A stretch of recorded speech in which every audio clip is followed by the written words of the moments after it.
It was a dark night, one where even the moon seemed to be hidden behind thick, heavy clouds. You were there, in the middle of the forest, with your tent set up in a small clearing.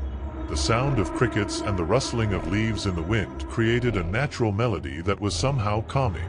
But then, in the midst of this quiet, you heard a snap. A distinctive sound that didn't match the sounds of the forest. Your heart was beating faster. It was just a branch that broke, you thought, trying to calm yourself down. But deep down something was wrong. The crack didn't seem natural. You tried to ignore it, but as the night progressed, the sound repeated itself. Distinct clicks, getting closer and closer. Your mind began to race with possibilities. An animal? Someone? With each noise, the fear grew, making your imagination run wild.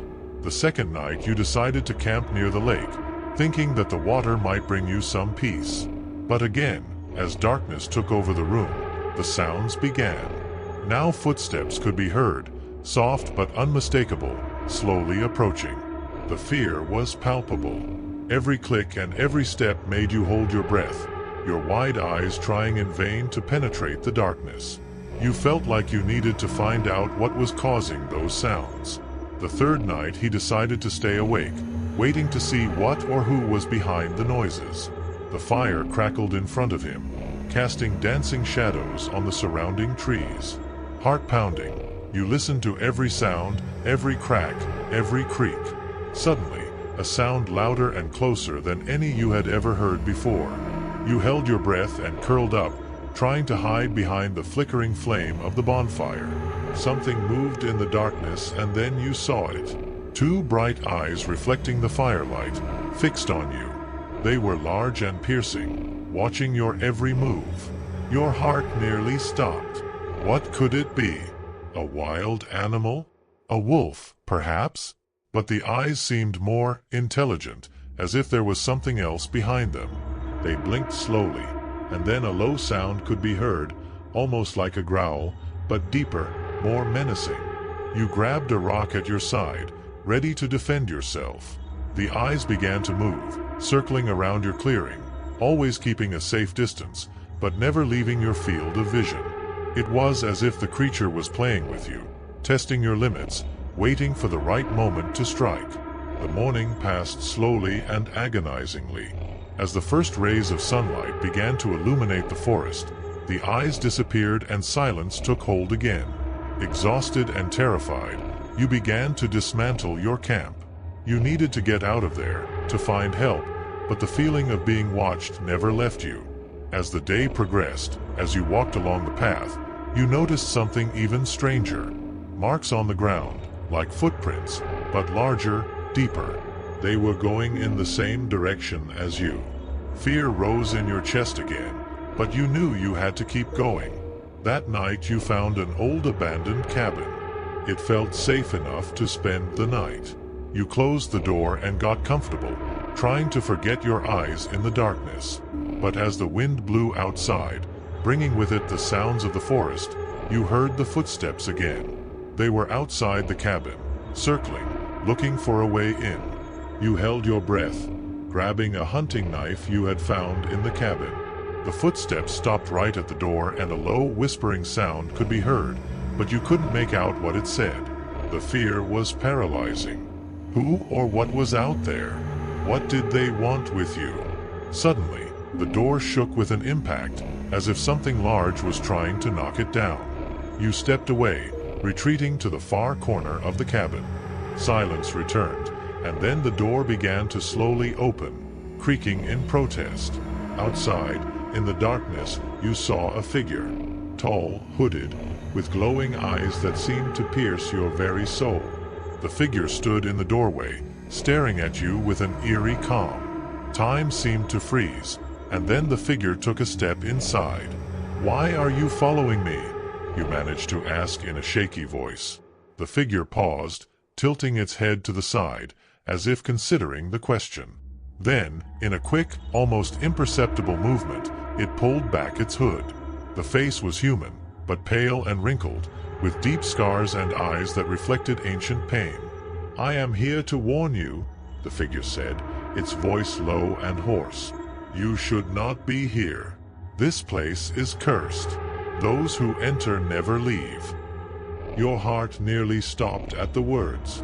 The figure stepped closer, and you saw that he was holding an old book in his hands.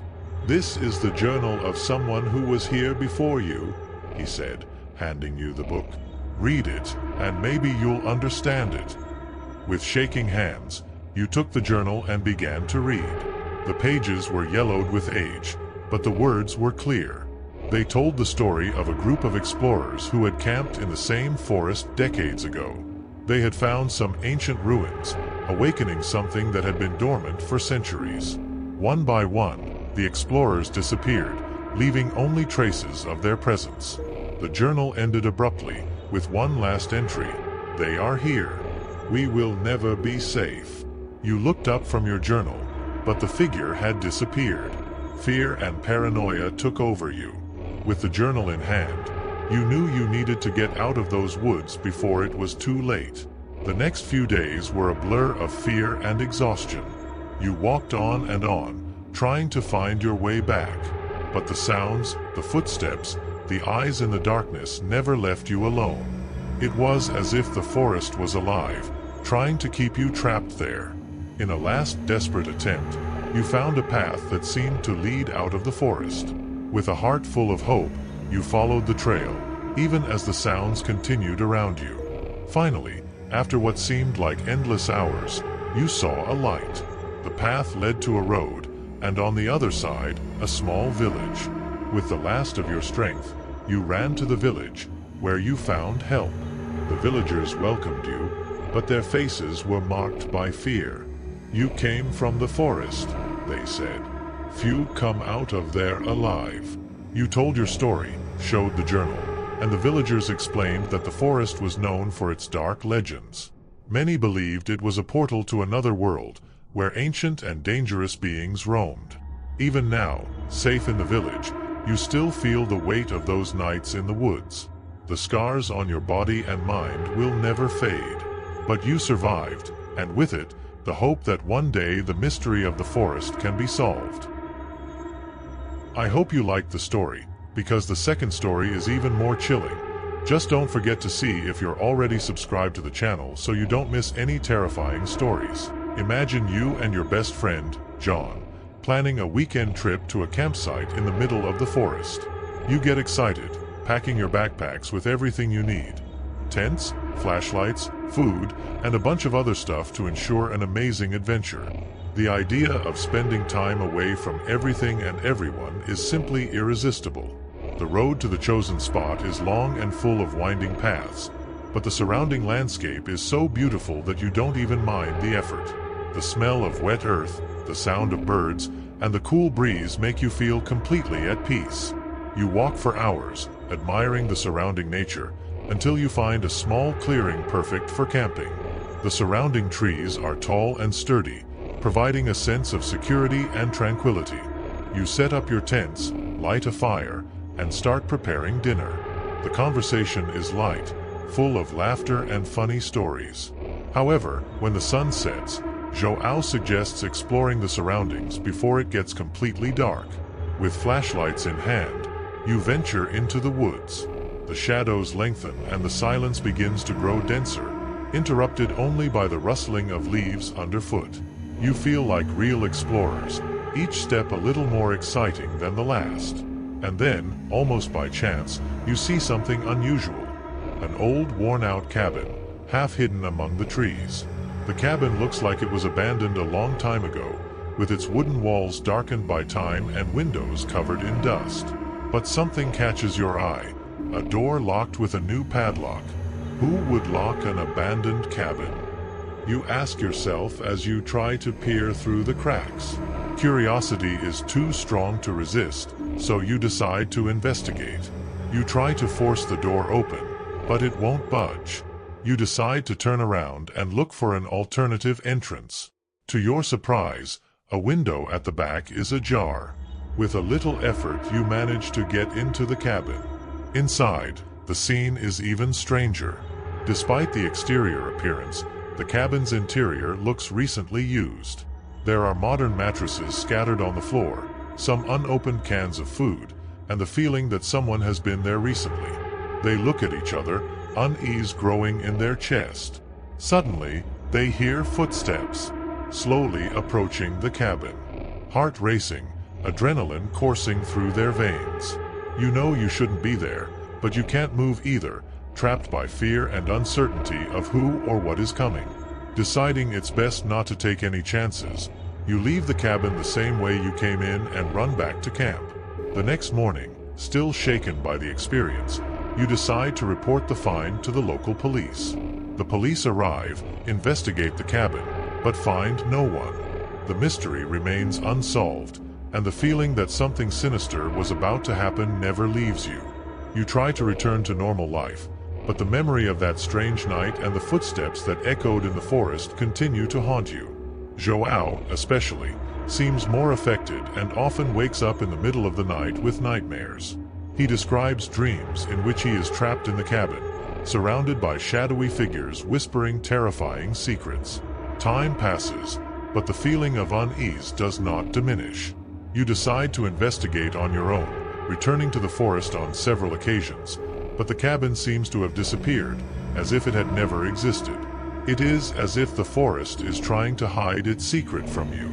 Finally, you meet an old resident of the area who tells you an old story about the cabin. According to him, the cabin belonged to a man named Elijah, who lived isolated in the forest. Elijah was a hermit, but there were rumors that he practiced black magic.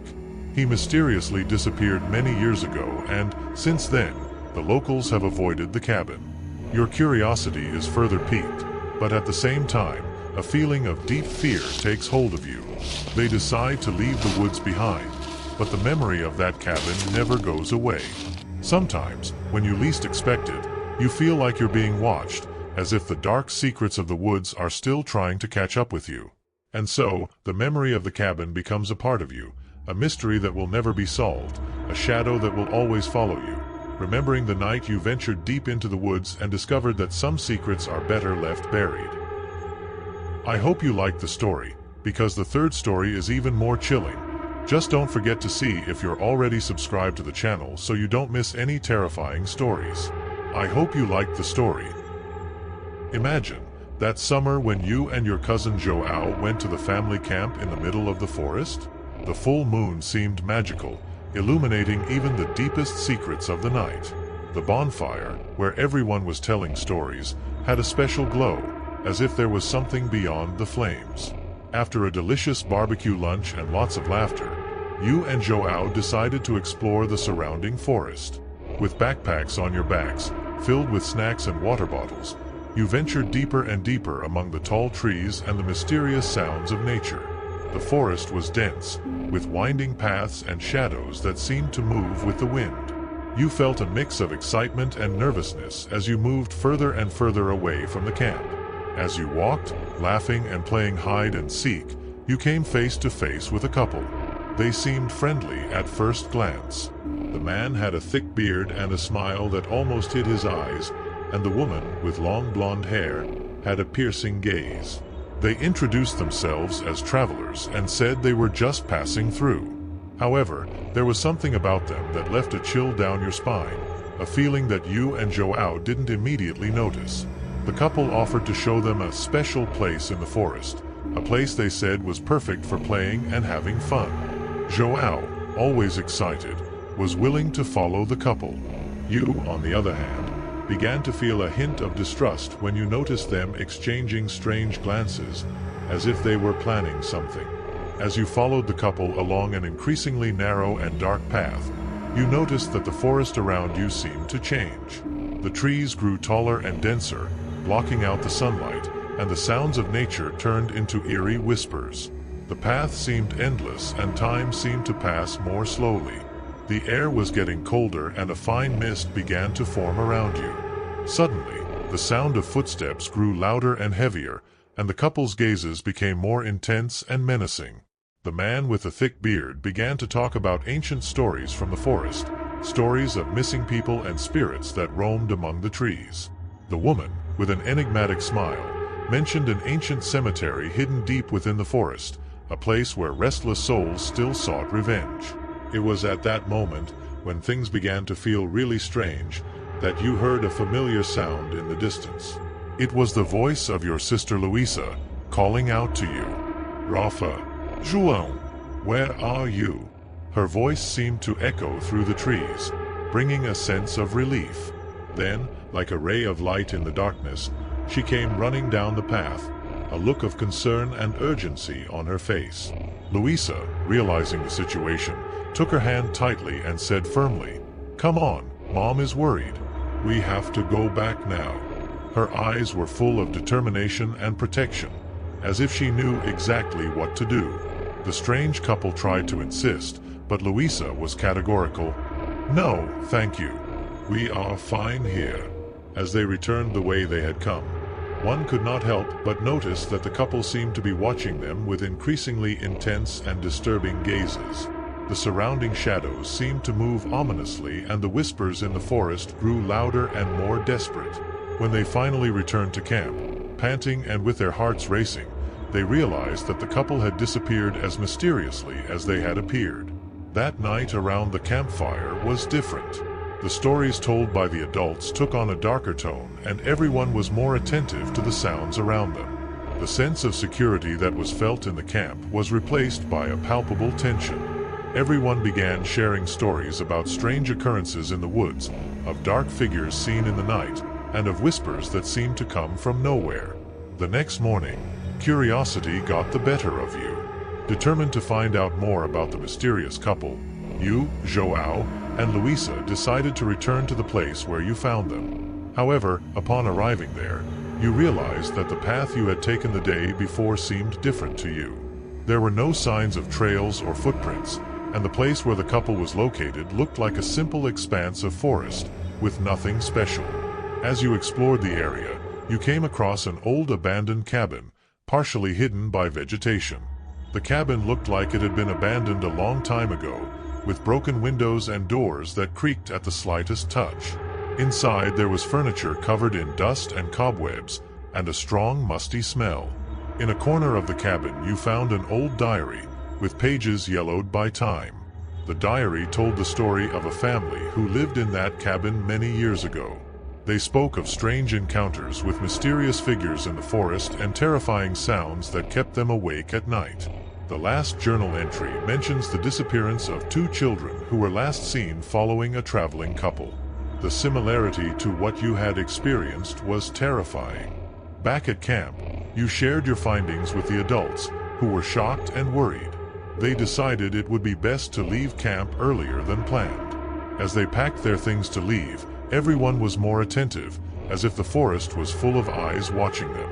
On the way back home, the feeling of relief was mixed with trepidation. The memory of the mysterious couple and the haunted cabin was etched in everyone's minds.